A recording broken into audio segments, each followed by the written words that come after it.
गुरु ब्रह्म महिमा अलेख शरणम सिद्ध ब्रह्मवाणी।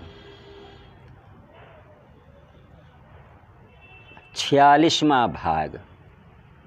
संत कवि भीम भोई जी ने अपनी रचना में इस प्रकार उन्होंने कहा है, आशी अच्छी जीव किछि नाही नेब, रहिब जस अपजस है।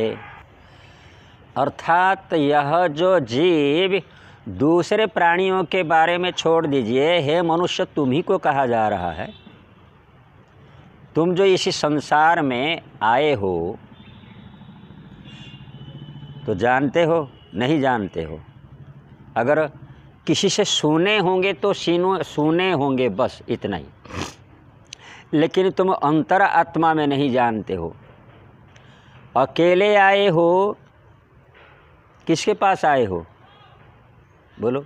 ना हमारे माँ बाप के पास। नहीं, तुम्हारे माँ बाप यहाँ कोई भी नहीं है। तुम अपने किए हुए कर्म के अनुसार अपने कर्म फलों को भोगने के लिए इस मर्त्य भूमि में अकेले नंगे आए हो, जन्म लिए हो। क्या लेकर आए हो? तुम्हारा जन्म का कर्म का फल। कितने जीवों के कर्म का फल लेकर के आए हो और यहाँ पर भी कर्म कर रहे हो और उन पूर्व जन्मों के कर्म के फलों को भोग रहे हो। इसी जन्म के कर्म को भोग रहे हो, प्रारब्ध कर्म को भी भोग रहे हो। इसलिए यहाँ पर केवल आया जाता है कर्म करने के लिए, कर्म फल भोगने के लिए। यहाँ से संसार के वस्तु कुछ भी लेकर के नहीं जा पाओगे। इसलिए यहाँ आए हो अकेले, कुछ न लेकर, कर्म लेकर, कर्म संस्कार लेकर को। तुम्हारे कर्म के अनुसार जैसा संस्कार होता है वैसे संस्कार के अनुसार तुमको जन्म मिलता है, पशु हो या पक्षी हो या कुछ भी हो।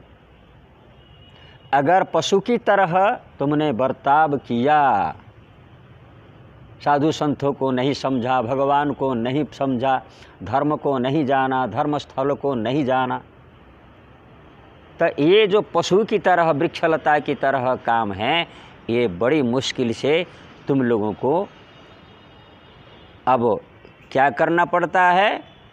पशु पक्षी कीट पतंग वृक्षलता के जोनी में जन्म लेना होता है।